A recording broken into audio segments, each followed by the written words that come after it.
Good. Another very eventful uh, You evening know, for us. still better than last time, let's be positive, right? Yeah, it's always something Yeah. happening. I wonder why. Well, thank your husband for being so techy. Oh, I don't know. He just went. I mean, he's techie, but in Yeah, the end, we still don't know what the problem. So just to let everybody know, we're it's here. just the sound wasn't there for some reason for 10 minutes. Yeah, Oh but it is yeah, now, so should I yeah. so we're gonna analyze some popular music. Are you ready? Okay, so what I wanted to tell everyone. So Kate and I, everybody knows that I'm um, a classically trained musician, all that boring stuff, music theory, Boring. lots of piano playing and practicing and alone in the room for years. And I met Kate, who is a free thinker, free bird, indie singer and composer. She is unrestricted by any rules or music theory or anything like that. And we were just one day we were talking about these pop songs, right? And we just realized that she asked me, you asked me a question about Billie Jean. You were telling me about the story about Michael Jackson's song Billie Jean, and you said, can you imagine if it were named anything else than Billie Jean? It was almost not named Billie Jean. And I'm like, it took me a moment. I was standing there thinking, wait a minute, Billie Jean? What a Billie Jean song? Yeah, but and then I realized that I don't think I never even paid attention to the lyrics Yeah. at all. I have no idea what is going on in that song. I know the melody, everybody does. And then we realized, and I shared with you, Kate, that Yeah. classical musicians, at least the ones, in Eastern Europe where I grew up and I went to school, we are trained to pay attention to the melody, not um, not Lyric. lyrics at all. And we're also used to hearing foreign language constantly in the operas, Italian, German, we rarely even know, line by line what's happening. We know overall, but we used to hear music and just the words are just like kind of like the box on which you the frame on which you just hang the music, Yeah. it's just something a rhythmic tool to help us. It is has nothing to do with the music. And then from your perspective, Kate, how were you raised? Lyrics are very important in music, right? Yeah. For you. I think when I was younger, I didn't care so much about lyrics, but as I've gotten older, I love to analyze what the songwriter must be feeling, what they're thinking. And a lot of the songs I do like are from storytellers. So, but when I was younger, I definitely this is how I experienced music is I always were drawn to songs that made me feel something like oh my gosh, Michael Jackson, I loved him when I was little. Who I used to call didn't? him Papa Yak. I was like, "He's on the radio, Papa Yak, he's on the radio." I mean, I just his melodies were so catchy and, universally beloved. Um, but as I got older, I I almost credit Joni Mitchell for really making me start loving lyric writing because she was like a poet and she's also a painter. So she was like not even singing first. And yeah, they'll take you on a journey. So It took me a long time to start paying attention to the lyrics. See, in classical music, we have a music form which is basically musical poems. Schubert did them. What is the other guy? I forgot. I mean, even Schumann, where basically it's a lyrical musical poem, meaning mhm. it's an art song. Sorry, Yeah. art songs And where, you introduced me to Hugo Wolf too. Like there's yeah, like, yeah. Hugo Wolf is one of my favorite. It's not everybody's favorite, but I just love him because his melodies are literally just it's like a glove to the verse, and he's not concerned. Hugo Wolf was never concerned with the beauty of melody as much as to fit the line, the text, the mood, everything. That's why I like him.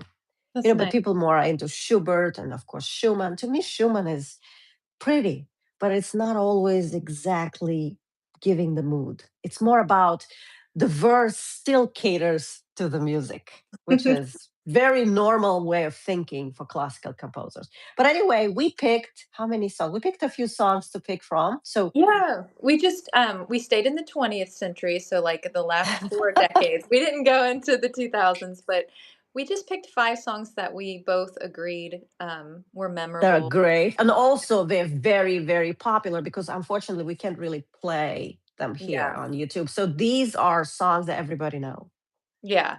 Yeah, so I can just pick one from the cup if you wanna Show do that. everybody the cup so that they knew that you're honest. We put 5 songs in here, so I'll just So choose one let's see if here. we, yeah, we'll just choose one and we'll talk about the song. Me from my classical perspective, and Kate from her indie composer Goodness. perspective. And let's see where we get. And you guys are welcome I'm to gonna ask give you a little questions. clue. It's named after deodorant. It's from the 90s. Grunge. Nirvana. Smells like Teen Spirit. And today is his birthday. I know. Is Kurt it? Cobain. Mhm. Kurt Cobain. Yeah. So you see what a great opportunity to speak, to Yes. talk about him. Yeah. I knew quickly before we go into the song, I met a, composer songwriter in Romania at a competition. Actually, he was in Moldova at the moment, but he was from Romania. He got to correspond with Kurt Cobain before he became explosively famous. He was already very well known, of course, in the whole world, but he wasn't yet the super, super mega star that he became later. So Mhm. basically, he wrote to him asking if he can play a song of his, to get his permission. And he answered and That's so even and wrote it a letter by hand and even sent him some CDs. And yeah. they corresponded a couple of times I've before.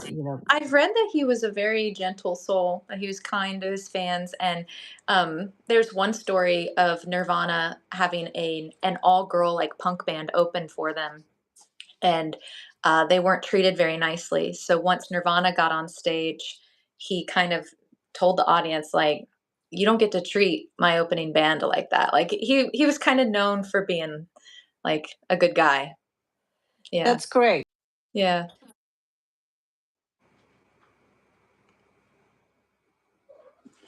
You froze on my side.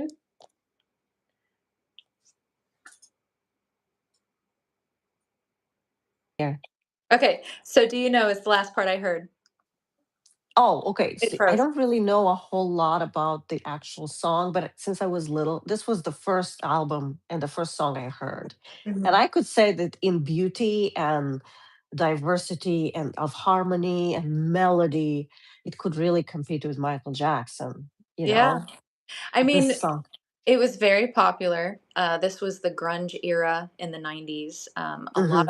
A lot of bands that started in garages in Seattle, Washington, a very that was a big scene, flannel shirts and like the grunge look. Um, Unfortunately for Kurt Cobain and a lot of them, they drugs were involved, and Uh-huh. that was kind of the culture. But the song itself, it was written in '91, and it's about teenage angst. Um, it's about apathy. He happened to see like this.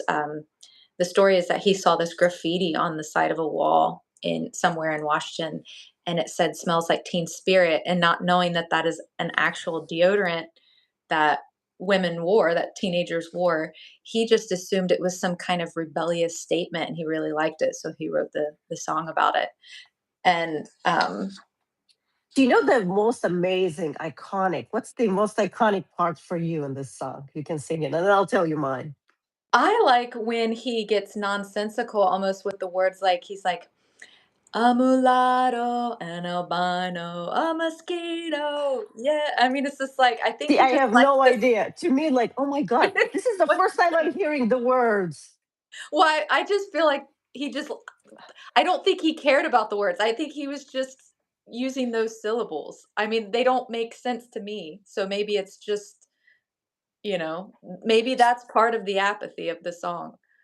I know. I mean, I think he's well, when you think of it, smells like you know what we translated it? Smells like 10 spirit because nobody knew English very well. So Yeah. everybody's like, oh, or they will pronounce it 10 spirit. I'm like, does it, is he counting the spirits and Yeah. something like it was so just so funny. But you know what part I love is my favorite. I would love It to was, know that. I don't know if I can you hear me? Yes, This part, right? I can Da, da, kind ba, of hear ba, it's ba. cutting it out. Oh, Da, da. You load remember that up one? on guns. Yeah, Da, right in the da, beginning. da. I Yes. just want to know. Oh my goodness, those two notes are so iconic. The song is in F minor, you know. Yeah. So I one time like I just picked it up. Ba-ba. That's the push, Yeah. the launch of the whole song. Again, this is a instrumental part, as you can see. I'm Yeah. a musician. I pay attention to the instrumental parts more than the lyric parts. You know, it's just such an amazing song. So without all, it's known in my world. It's known for the drums. Dave Grohl from Foo Fighters is playing drums. It's known for its distortion. It's known for its just. It's kind of like, again, angsty teenage on the piano. I bet it is so beautiful. Like, Actually, you'd be surprised. A lot of pop music, especially rock, doesn't sound good on the piano. You wouldn't recognize it. yeah,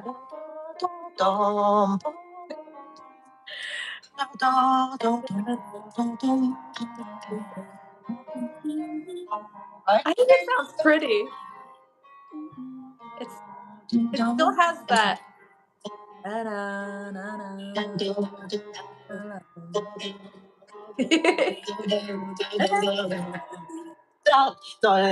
da.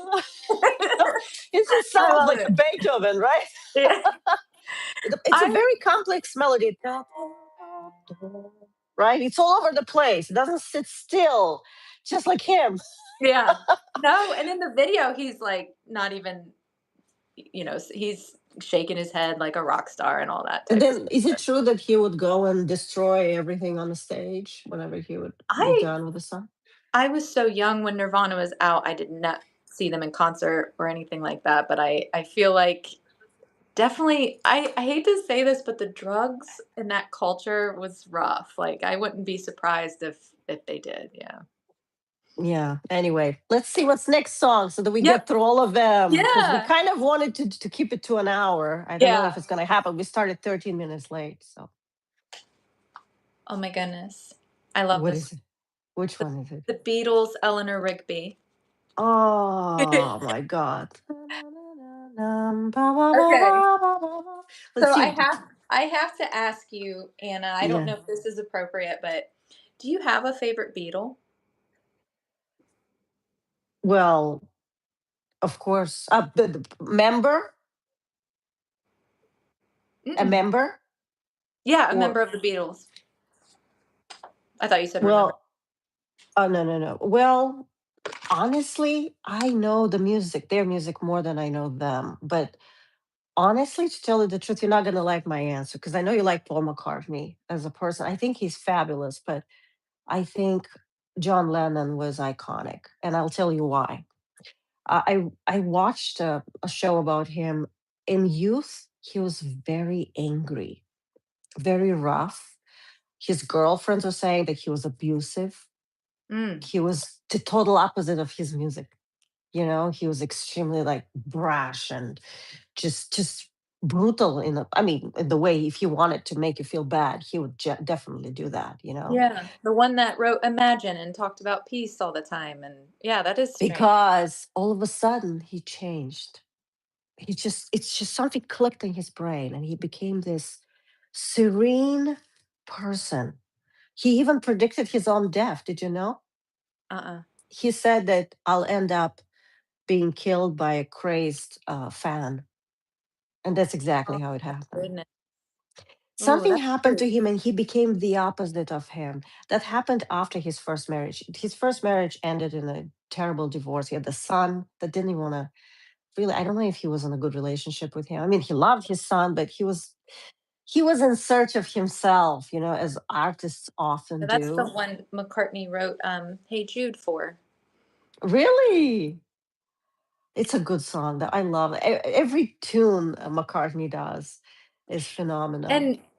And everything that I have seen on the Beatles, I think it was their amazing chemistry together, and the 5th Beatle, George Martin, the producer, that did this amazing string arrangement, and Eleanor Rigby. But I think with their chemistry together and, of course, the iconic Lennon-McCartney songwriting duo, but McCartney's work ethic is what I admire.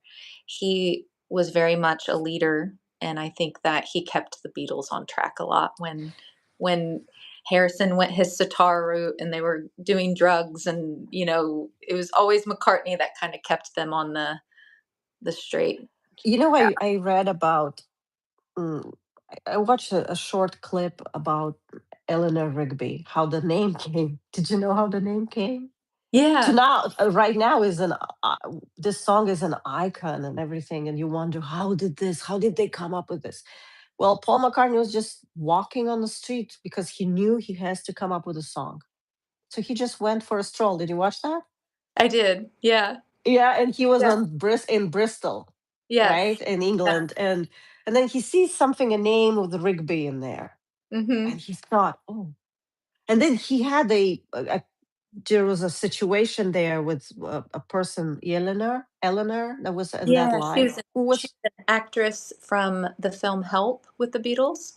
I So, think she was working with them on something, right? Was it? yeah. So he McCartney was known for, like, singing his melodies with, like, nonsensical syllables, like, yesterday he would put scrambled eggs, da Well, da da because da. that song was about pizza or scrambled eggs or something. Yeah. Initially, But and then we the melody was, oh, yesterday is I know. just, oh, I love it. We could have a whole show on the But Beatles. the lyrics, okay, these are the lyrics I paid attention to because they were phenomenal when I could speak English finally. Oh Yeah. my goodness. That was the first time I was I paid attention to these incredible. It's like a testament. It's like it's about everyone. It can be about anybody. It can be about you. It can be about me. It can be about anybody's past, present, and future. Mhm. Anybody can be in that song. Yeah. But anyway, let's talk about Eleanor Rigby. I So, mean, we can keep on the lyrics of Eleanor Rigby. These tear your heart out. The loneliness is so palpable, and this one gets me is like wearing the face that she keeps in a jar by the door after leaving someone's wedding. Yeah. and I know. Can you start with the lyrics? You can sing the song. Yeah. A Rigby picks up the rice in the church where the wedding ring. The E minor. Yeah. The Can you hear face me? that she hides. A little, it's cutting in and out, but I can definitely hear, like, Okay. I yeah. think it'd be better if I took these off. Should I? I I don't know. I mean, let's try because it's cutting out a little bit on Okay, can my you hear end. I'm me? not sure. Yeah. Yeah, let me put these away. Mm.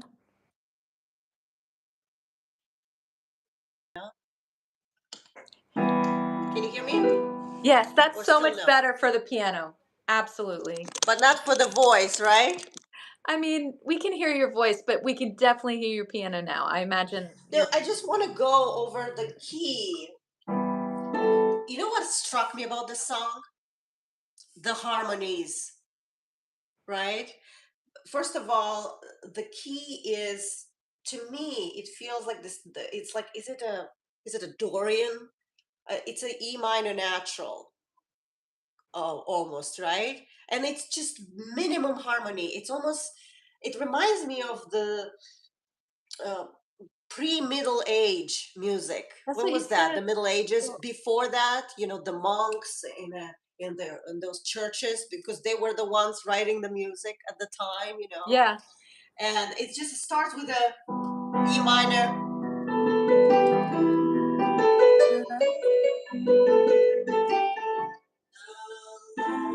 E minor, short. It has a long phrase, very and very short coming down. But so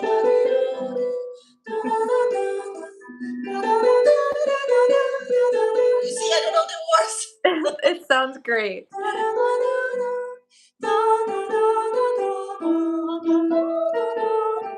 Oh, that's awesome.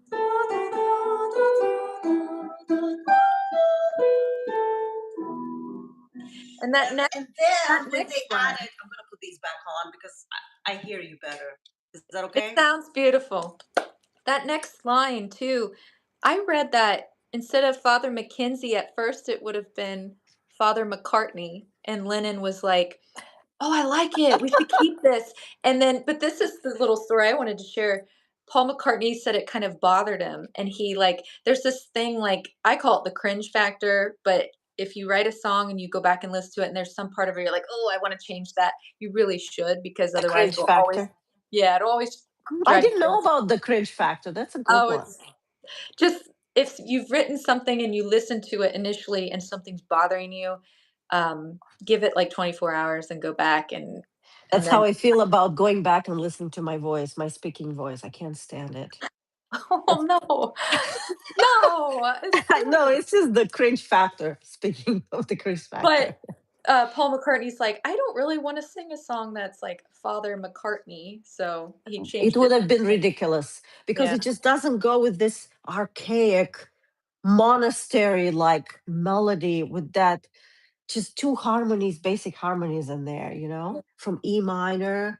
And then it goes, the bridge part goes in, I think I wrote down here, let me see. Uh, but as I said, it uses the minor, natural minor, E minor. Could be some consider it Dorian, but to me, it's almost like an Aeolian minor, or it's between Dorian and Aeolian mode. It's basically very old, very yeah, some time ago. and It has that.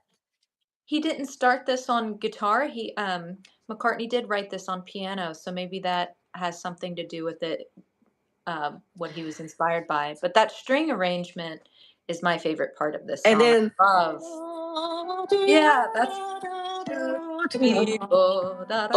and then it's the Yeah. strength. And Da da da da da da da. It's very dramatic. That's so beautiful. and whoever did that string arrangement, no rhythm. That's what I like about Beatles. I know you. I told you that Beatles is probably the only one from pop music that I love. Why? Because they're not trying to be pop. They're not trying to break rhythmic territories all the time. They just go with the feel. What is right for this song? Do you Mhm. see anything expressive new? No, they went to something old and frail. It's covered with dust and ruins, covered in ruins, right?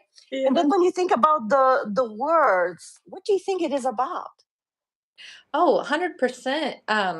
It's different people's stories of loneliness. Like, think of being Father Mackenzie and nobody showing up to your sermon and listening to what you have to say. Think of being Eleanor Rigby and she's picking up rice at the church where she witnessed someone else's wedding. It's got a detachment to it. I feel like it's about other But it's people. in the dream. It's in a dream. Yeah. Remember those short comebacks? The phrase goes da da da da da da da da ding, and it goes and it goes and it goes and then da da da da. Yeah. But it's It's not like stunning. that, kind of the music, how it tells, how it goes with these. I would call this an art song.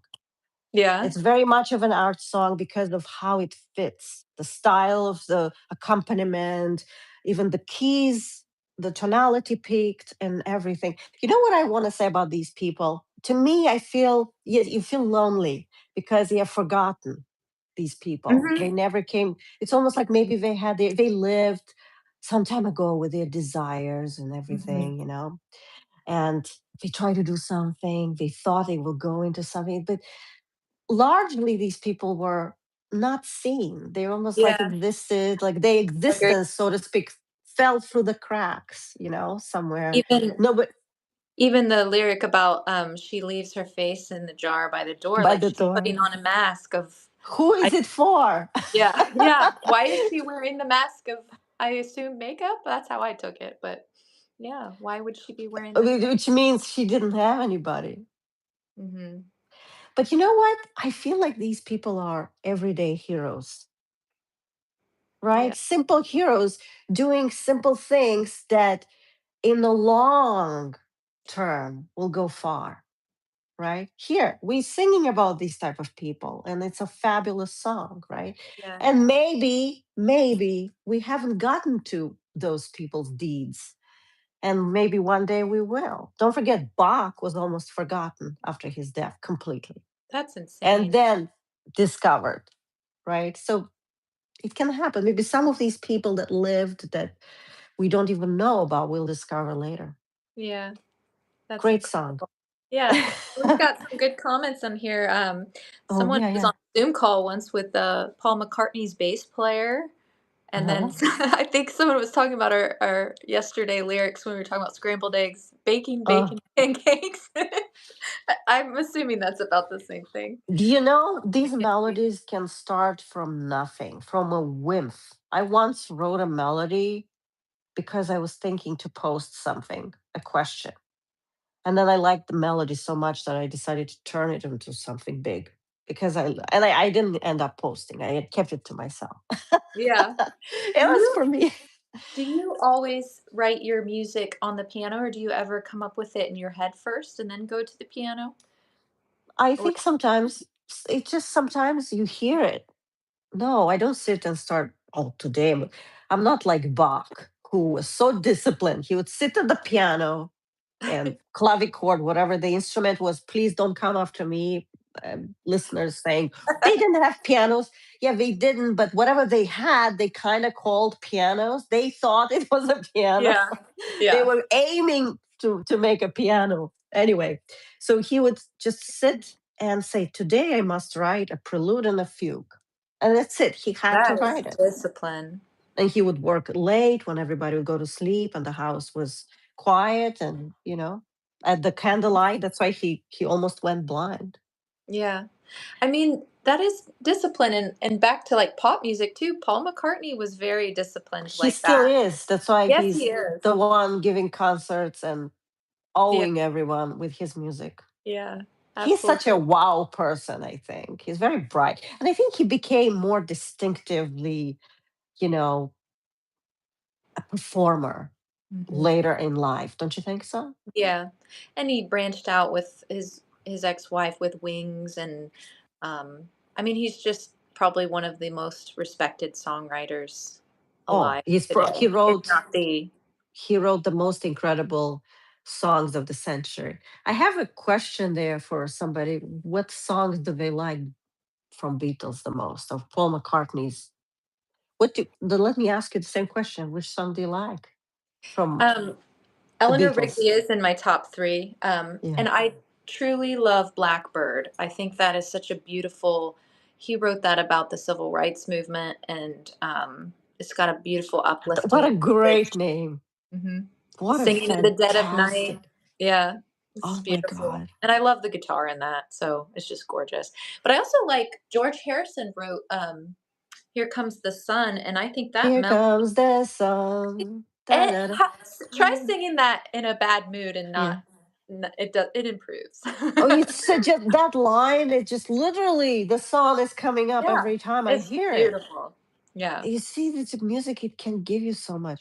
You know which one I like? I like Long, Long Winding Road.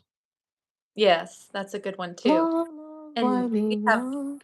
we Uh-huh. have What? someone saying Blackbird as well, and then the Fiona Apple cover is John Lennon, uh, Universe, Across the Universe. Oh, yes, I love the Can you drums, sing it? and, Can you sing it um, to me? Across the Universe, I can't remember exactly, but I know that's the one. Um, I'm trying to Uh, think what other, I mean, Hey Jude is, Hey Jude, yeah. don't make it bad, is it right? That's what I Take hear. this sad song. Song and make it better. Yes. It's a great song. Remember. Um, Yeah. They're So so easy to sing. That's what makes them so famous. I mean, you just pick a song of theirs and you just easily go into the song, and they sort of unifying people, you know? mhm. It's not like one of those songs that is too high or too low. They're all very easy to sing for everyone. Yeah, Let's do true. another song. Okay. I got my cup here. Shake it. You gotta shake it. Oh, come on. Uh It's okay. Too late. Oh, this band is also from the 90s, and it's from your area. Red Hot Chili Peppers, Under the Oh, I Bridge. love them. I love them. I Red think Hot that's Chili really cool that Peppers. you like them. Yeah. Under the Bridge. I don't know. I just love, what is the introduction of their It uh starts with the guitar. It's one of the first songs I oh learned on guitar, actually. Yes. Did-it-it-it-dum.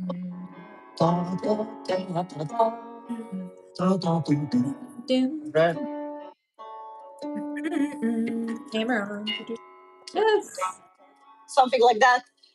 And But this song, I mean, Red Hot Chili Peppers, they were known for being like funky. They were like funky alternative rock. they still And are. They have that funky yeah. Oh, sound. it's that bass too, that Flea. He's crazy. But Red Hot Chili Peppers, Anthony Kiedis wrote this song in a very vulnerable moment. He was, again, I hate to say this, but it was the same time period with the same drugs that was popular in rock and roll. And I don't he know, the 90s, is it the 90s or the 80s? uh 90s, and there was The 90s, I know you hate 90s. I heroin. love 90s because that's when I woke. That's when Moldova sort of started having music from United States. You Really? know, that, yeah, that's when we Yeah. woke up to the global culture, you know. That's And neat. that's when I started listening to Michael Jackson in the 90s. And then everything happened to me in the 90s. This decade, 90. I mean, we had fantastic singers. I remember Sinead O'Connor.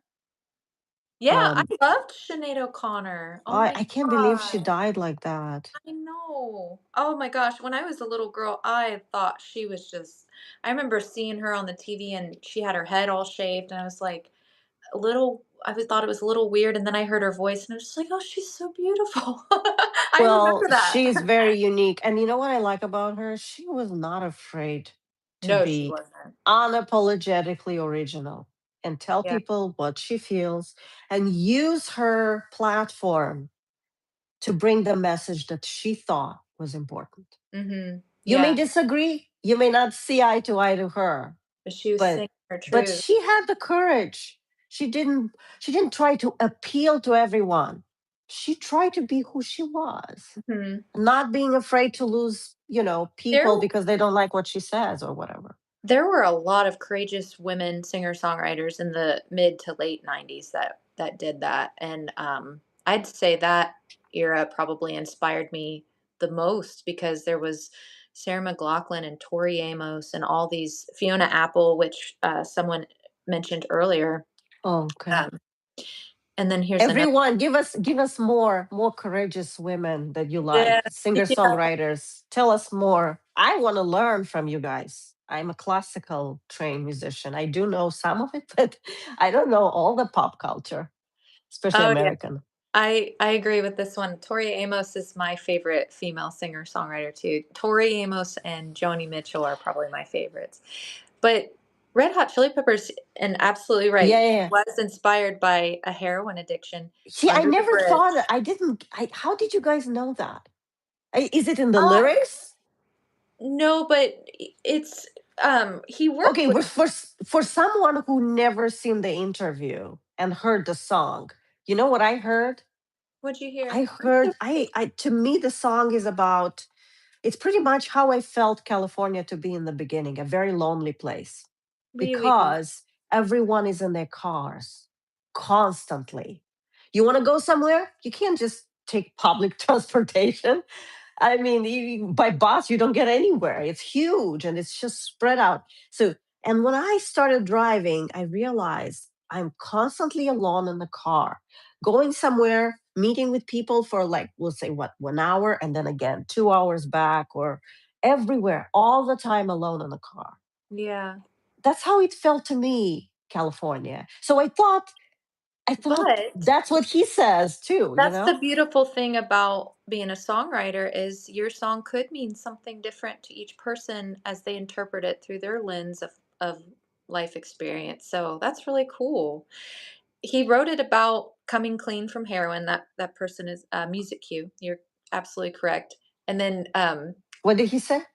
he said it was a heroin addiction, and he Okay. wrote it about the City of Angels, Los Angeles, coming clean, and he was this is the crazy part. He was going to keep it in a diary. He wasn't even gonna share it with his band.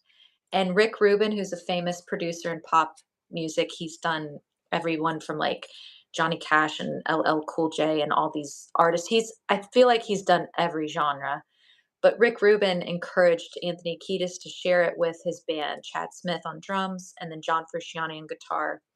And the two of them created a drum and guitar part, and then Anthony Kiedis came out of his shell and started singing.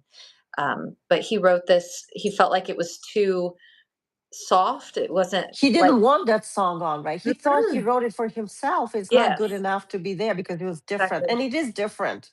Yeah, But it is different from the funk that people were used to and like kind of their signature sound. And then he comes out with this like very introspective, you more know what is the most interesting part of the song, harmonically speaking, theoretically speaking?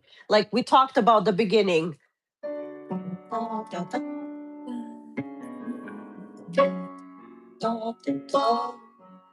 I don't know.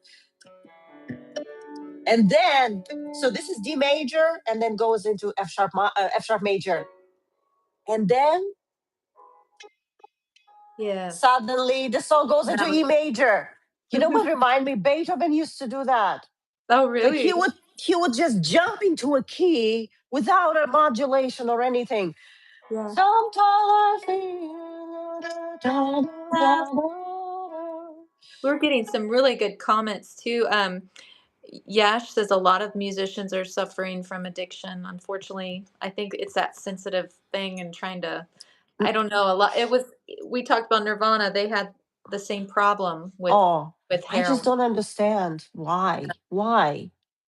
And then some other female artists, Tori, Fiona, Sarah McLachlan, Jewel, Cheryl Crow, all amazing. And Joan Armatrading. Oh my goodness. Sarah Yes. McLachlan, she Yes. suffered from substance abuse. Oh, no, no, no. Just female singers that we had asked about. Oh, okay, okay. Oh, okay. Yeah. And Well, but how did he come up with this email? Why E yeah. major? Why And did he? Why does the? Why is the introduction in D major and then F sharp major, and then you suddenly jump into E major? yeah. There's Well, no. what do the lyrics say? Sometimes I feel like I don't have a partner. But Sometimes I what feel is like E my only major? friend. To me, I don't know. It's just the okay. Classically, theoretically speaking, music theory, a introduction usually comes from the song or it adds to the song, right? But it has to have some relationship to the verse, to the song, right? Mhm. It can also be the bridge part that you want to enhance and you put introduction. In this case, the D major, the is just in the beginning that doesn't come back, Yeah. right? Yeah. And then it just leaves like it's never been there. And you suddenly in E major in the middle of E major. Maybe it's like he woke up under the bridge I'm and he yeah, doesn't know how he got there. the drugs. It could The be. drugs. I I I mean, this song is so pretty though. Like at the end when the choir comes Da, da, in. da, da, da, Yeah. da, And everybody da, da, da, da. It's like grows and grows and grows. It goes it up is a to this build. Yes. to me. You know what this? That's the city of angels, the choir of angels singing in the end. You Mhm. know, it's Yeah. got to be that. Like there's some divinity in it. Like Some he's band reaching out. It's almost like a prayer. I some feel of like the there is a prayer. bandmates had their mothers, like the lead guitarist, John Frusciante, he had Uh his huh. mother join and sing in the choir, so it's special, I yeah. always felt like this reminds me of almost like a prayer, like a church service Mhm. prayer with that. It's just fabulous. It And just has maybe that's so many part of the things. reason he was struggling sharing it. I'm so glad he did, though, aren't you? I'm so glad Rick Rubin said, "No, you've got something here. You need to share it with your bandmates." And he came This is out a of his shell. showstopper, this song. I mean, I'm pretty sure that whatever you do during the day, if this comes out on the radio, you'll probably say, "Shh, give me a second." Yeah. Yeah. I just And have to since we hear this can't song.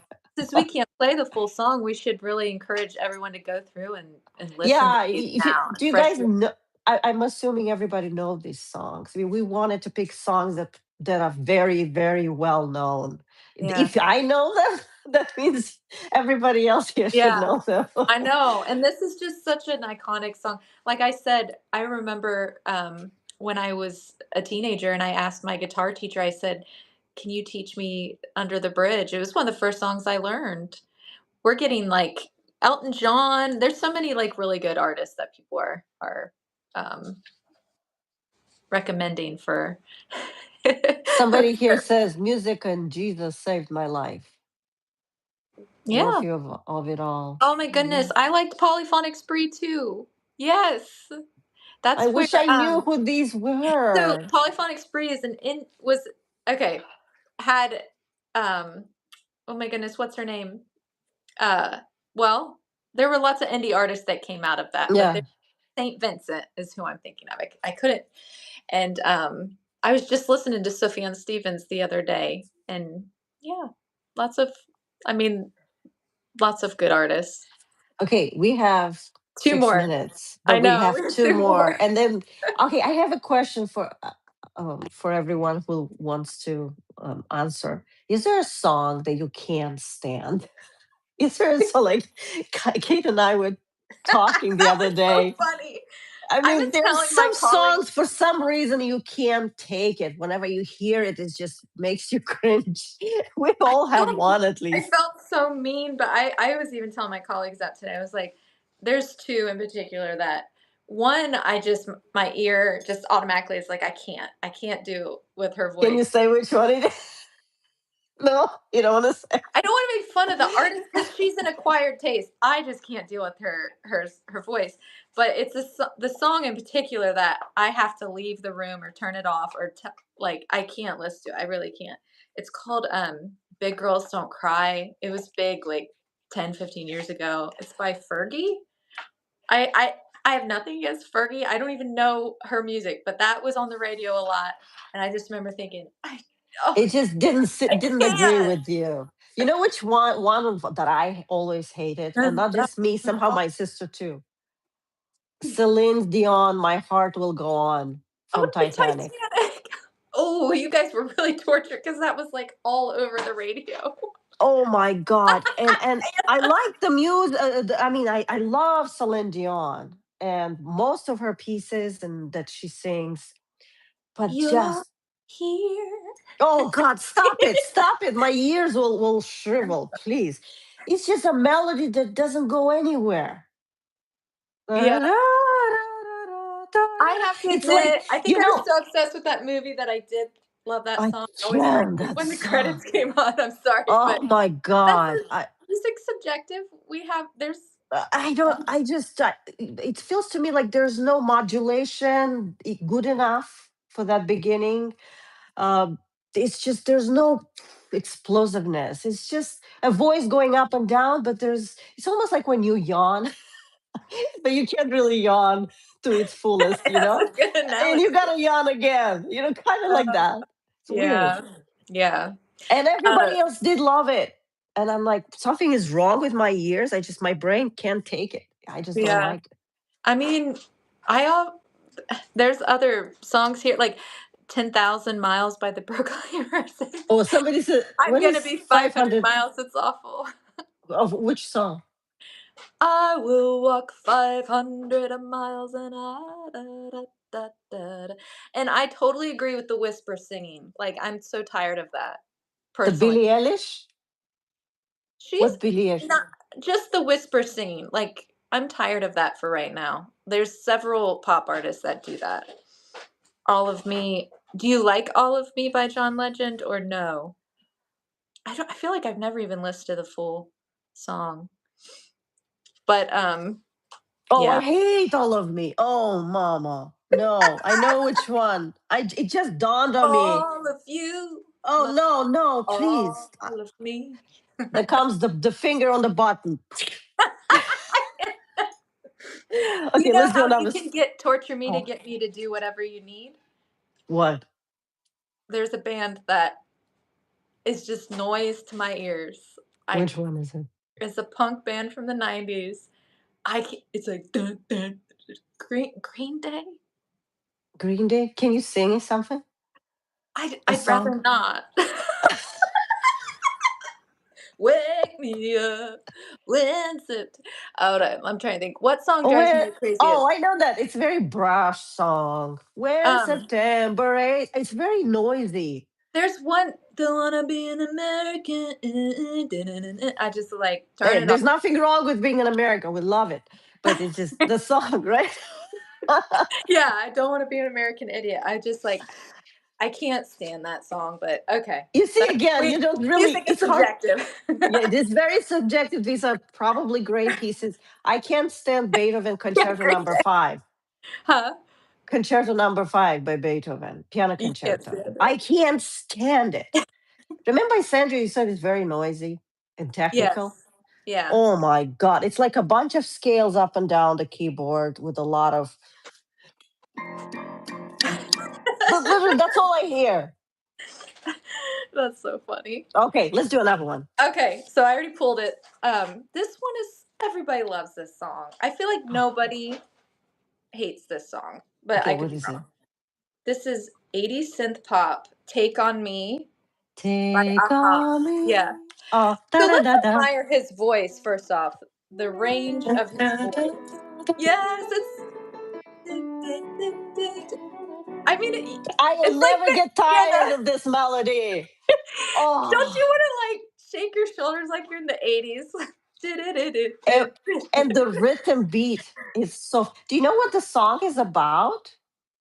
I mean, I think it's it has been interpreted in so many ways, but the song "Take on Me," it has not. It's very deep. It felt like he's looking for closeness, for a relationship, almost like begging somebody to date yeah, him or give him a unrequited love is chance. how I look at it. Yeah, Okay. and I read that a lot of LGBTQ think that this has to do with with the gay community is part of like the way they feel that it's Okay. shown by society or something, but it's not. It's a song about he basically begging the industry, music industry, to give him a chance to get into the industry of music. So it's unrequited love for a music career? Well, it's we don't know if it's required. I mean, after Yeah. Oh my gosh, I had no idea. I always think of them you it froze a little bit, so I'm gonna keep going till you come back because 'cause we've had these glitches. Um, there's a music video where it's really, really cool. It's, like, animated, and then he comes out of the animation, and, Anna, can you guys still see?